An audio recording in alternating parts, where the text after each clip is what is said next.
Hey everyone, welcome back to Crafty and Curious. My name is Nicole and today I'm going to show you how to do a 1x1 knit ribbing.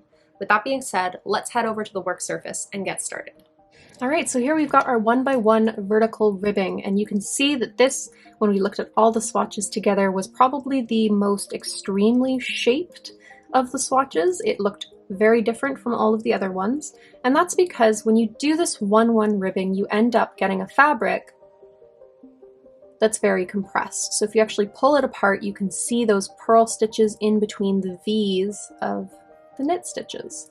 This is a really great pattern that you can use for things like cuffs on a sweater or on mittens. You could also use this for cuffs on slipper socks. I've actually got a really easy beginner slipper socks pattern that I'm going to do a video on that is made completely out of 1x1 ribbing, so it gives it a lot of stretch, and those slipper socks fit pretty much anybody that you give them to because they stretch so much. So if you do need a little bit of give, or you need something that kind of snaps back to shape, a ribbing is a great choice. Of course, you can do a 2x2 ribbing, a 3x3 ribbing, etc., etc.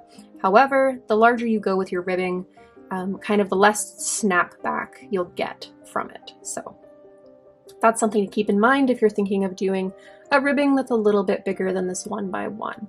But for today's sake, we're going to just show you how to do the 1x1, and I'm going to start with 9 stitches as per usual, and honestly, it's super simple. It's very similar to the stitches we've already done. It's just we're going to keep doing that pattern vertically upwards. So I'm going to show you how we do that. So if we take our 9 stitches, we're going to do what we've been doing for the last 2 swatches, and we're going to do knit 1, purl 1 all the way across. So that's purl 1, and then we'll do knit 1 into the 3rd stitch, purl 1, and we're going to do this all the way across. So in this case, we're working on an odd number of stitches. And with an odd number of stitches, if we start with knit and then do knit, purl, the next row we actually want to do purl, knit. And then for the 3rd row we want to do knit, purl. And then for the 4th row, purl, knit. And you'll see why in just a second. So here we are on our 2nd row. Now for our ribbing to work out the way we want it to, we want to make sure that we're putting bumps on top of bumps and V's on top of V's. So it's a little hard to see with the darker yarn, but we're starting with a bump here. So we're going to start with a purl stitch and then do a knit stitch, just like the opposite of what we did for the 1st row. So here we're going to do purl, and then knit, purl, and then knit, and then we'll flip it over for row 3. Okay. So again, the most important thing with your ribbing is that you want to have V's on top of V's and bumps on top of bumps. So knit stitches on top of knit stitches, purl stitches on top of purl stitches, essentially.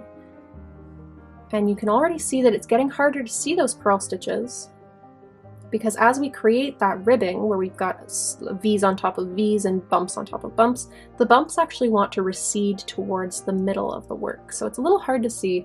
We'll do a couple more rows, again trying to keep V's on top of V's and bumps on top of bumps, and then I'll show you how it compares to our larger swatch. And again, you can always look at that chart that I've put in the beginning of this 1x1 ribbing section, because some people get confused with the bumps and V's, some people get confused with the knit 1, purl 1, so I thought I would just have both options there.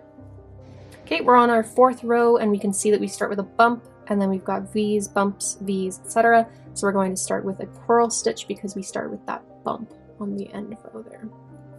Okay, so row 4, we're going to go purl, knit, purl, knit. So again, when you cast on an odd number of stitches, each row you will alternate whether you start with a knit or a purl stitch. If you had even number of stitches, that wouldn't be the case. You would just always start with whatever you started with in your 1st row, which probably sounds a little bit like witchcraft right now, but I promise you, once you practice it, it makes a lot of sense. All right, so we've got 4 rows now. We can see we've got all our V's stacked upon one another, It's hard to see our bumps. They are in there. They are hiding between the V's. You can kind of see a row of them next to the V's right there. And if we compare that to our larger swatch, we can see, we'll turn it to the light a little bit. You can see how that pattern forms. And that's it. That's a 1x1 knit ribbing. Of course, you can go ahead and modify this to a 2x2, 3x3, 1x2, 2x1, whatever you like.